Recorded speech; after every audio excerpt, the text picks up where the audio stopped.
यमराज का दरबार है और हमारा हर फैसला अटल है। चित्रगुप्त। जी महाराज। नेक्स्ट दूसरा पापी पेश किया जाए। तुम क्या कह रहे हैं? आ जाओ। इसके पाप बयान किए जाए। जी महाराज। इसका नाम है धनंजय और बाप का नाम है मुरारी। वैसे तो इसका बाप धरती का बहुत बड़ा आदमी है, लेकिन बेटे की छोटी छोटी करतूतों का लिस्ट बहुत लंबी है।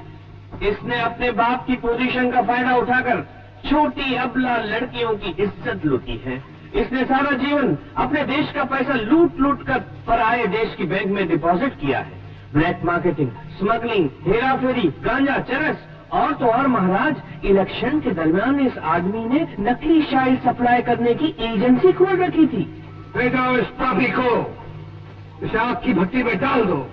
ठहरिए महाराज। कौन है गुस्ताख? ये भी एक पापी है महाराज। हाँ, पापी हूँ। तभी तो आप जैसी महान हस्ती के दर्शन हो गए और आप लोगों को देखकर बड़ा दुख हुआ और आपके इंसाफ पर तो रोने को जी चाहता है। छोटा मुंह बड़ी बात, लेकिन बात के बिना रह नहीं सकता। अभी अभी आपने इस निर्दोष को आग की भट्टी में डालने का हुक्म दिया। इस नाइंसाफी से आपके इंसाफ पर आग भी आ सकती है। तुम कहना क्या चाहते हो? यही महाराज कि मुजरिम अभी माइनर है, मेरा मतलब है कि नाबालिग है। इसने जो कुछ भी किया है बचपने में किया है। अब आप ही बताइए, जिस बच्चे के बाप को पॉलिटिक्स से फुर्सत न मिलती हो, जिसकी माँ को किसी पार्टी से छुट्टी न मिलती हो, उसकी तो अपने आप छुट्टी होगी ना। और फिर जब माँ बाप बच्चे की करतूतों का खुद फायदा उठाना चाह रहे हो, वो सुधरेगा नहीं, बिगड़ेगा ही। इंसाफ की नजर में इसके सारे गुनाहों की जड़ इसके माँ बाप की लापरवाही है। सजा इसे नहीं, इसके माँ बाप को मिलनी चाहिए। चित्रगुप्त, कहाँ है इसके माँ बाप? पेश किए जाए। असंभव है महाराज, क्योंकि अपने टाइम टेबल के अनुसार इसके बाप को अभी तक गोली नहीं लगी और उसकी माँ ने आखिरी बिस्किट नहीं खाया। ठीक है, उनके आने के बाद ही उस मुकदमे का फैसला होगा। दूसरा पापी नंबर 10,15,75,302 हाजिर हो। क्या पाप है इसका चित्रगुप्त? इसकी भोली भाली सूरत पे मत जाइए महाराज।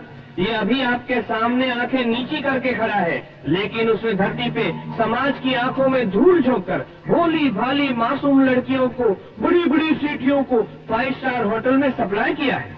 इसका पाप बर्दाश्त से बाहर है।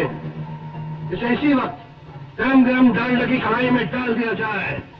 महाराज, आजकल डालडा का मिलना बहुत मुश्किल हो गया है। तो फिर इसकी पोटी पोटी काट कर चील और कौवों को खिला दी जाए। ले जाओ इसे। जरा ठहरिए महाराज, तुम फिर बोले? जानते हो इस वक्त किसके सामने खड़े? क्या पाप है इसका?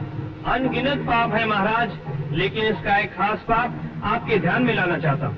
इस पापी ने कुछ दिन पहले एक बाल विधवा की अपने हाथों से शादी करवा दी महाराज। बाल विधवा की शादी? घोर अन्याय। इसे लटका दो और आग में फूंक डालो। गुस्ताखी माफ महाराज, सजा सुनाने से पहले मुझे अपनी सफाई में कुछ कहने का मौका दिया जाए। पंचान। महाराज का हर फैसला अटल है, कोई अपील नहीं, कोई दलील नहीं। क्या भाई, यहाँ कोई इमरजेंसी है? महाराज, एक मासूम लड़की जो अभी तक गुड़ियों के साथ खेलती हो, उसे जबरदस्ती किसी के पल्ले बांध दिया जाए, ये कहाँ का न्याय? और ये भी कहाँ का न्याय है? वो मासूम लड़की जवान होने से पहले विधवा हो जाए, अपने अरमानों की आग में जलती रहे। ऐसी अबला को अगर मैंने खुशी के कुछ पल दिला दिए तो आप इसे अन्याय कहेंगे? मानता हूँ। बाल विधवा की शादी आपके धर्म शास्त्र के विरुद्ध है, मगर ये भी कहाँ का धर्म है? एक औरत शादी से पहले मां बनते और आपने उसे महापतिव्रता का प्रमाण पत्र दे दिया। करूंगा, ये झूठ है। हमने कभी कोई गलत काम नहीं किया। हाँ, गलती तो बेचारी रानी कुंती की थी। करण को जन्म देने के बाद चुपचाप उसकी शादी राजा पांडु से करा दी थी।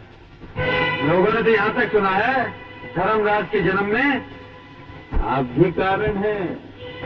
इस मनुष्य ने हमें धन संकट में डाल दिया है, हमें चक्कर आने लगे हैं, हमारी तबीयत भी कुछ ठीक नहीं। चित्रगुप्त, इस मुकदमे का फैसला भी हम बाद में करेंगे। महाराज, अगर आप हर मुकदमे को इसी तरह टालते रहे तो फिर करोड़ों मुकदमों का फैसला कैसे होगा, कब होगा? ये देखना तुम्हारा काम नहीं, हमारा काम है। किसी के साथ नाइंसाफी हो हम ये नहीं देख सकते, इसलिए आज की अदालत कल के लिए मुलतवी की जाती है। मुंडा! जय महाराज यमराज की जय।